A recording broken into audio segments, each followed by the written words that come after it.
Assalamualaikum warahmatullahi wabarakatuh.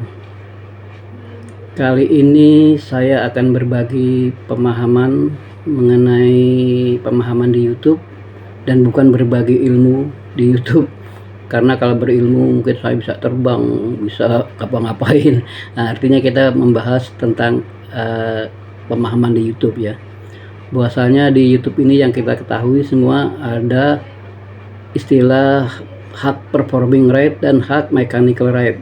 Yang mana hak performing rate seperti apa dan hak mechanical rate seperti apa. Karena semua itu ada di YouTube. Nah, kita bahas mengenai hak performing rate. Hak performing rate itu hak di mana pencipta atau penerbit musik itu haknya atau karyanya itu dipublikasikan di media-media seperti misalkan televisi atau dari televisi ke televisi lain yang memang ranahnya masih ranah performing rate yang memang sudah ada MOU dengan LMKN. Makanya sebatas ini masih ranah performing rate.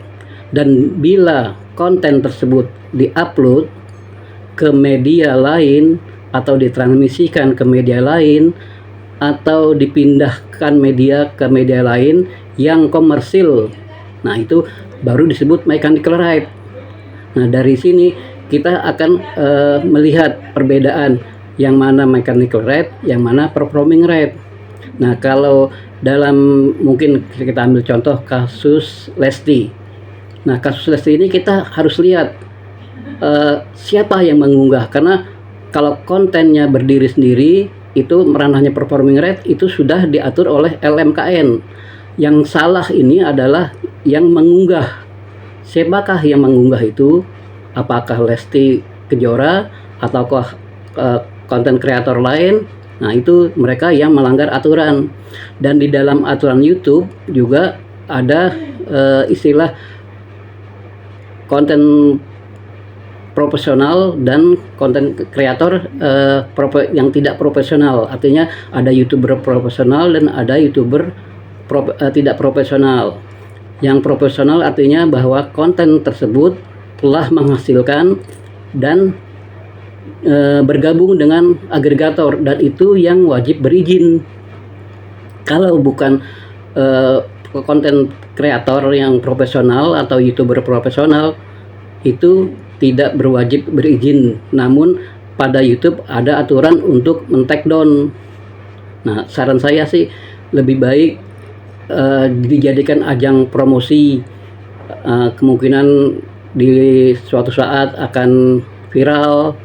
Nah, setelah viral baru kita manfaatkan hak ekonomi kita kepada YouTuber profesional gitu. Jadi sebaiknya menurut saya di dalam YouTube ini ada dua hak kita sebagai pencipta lagu, sebagai pemegang hak cipta. Yang mana di dalam YouTube itu ada hak performing rate dan mechanical rate. Seperti yang dikelola oleh Wami itu hak performing rate, dan untuk hak mechanical rate diserahkan ke publisher.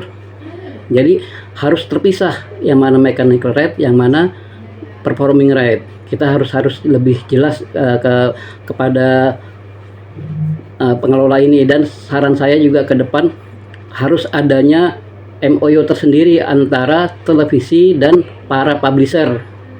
Jadi harus ada yang mengelola secara jelas, jangan sampai simpang siur seperti ini.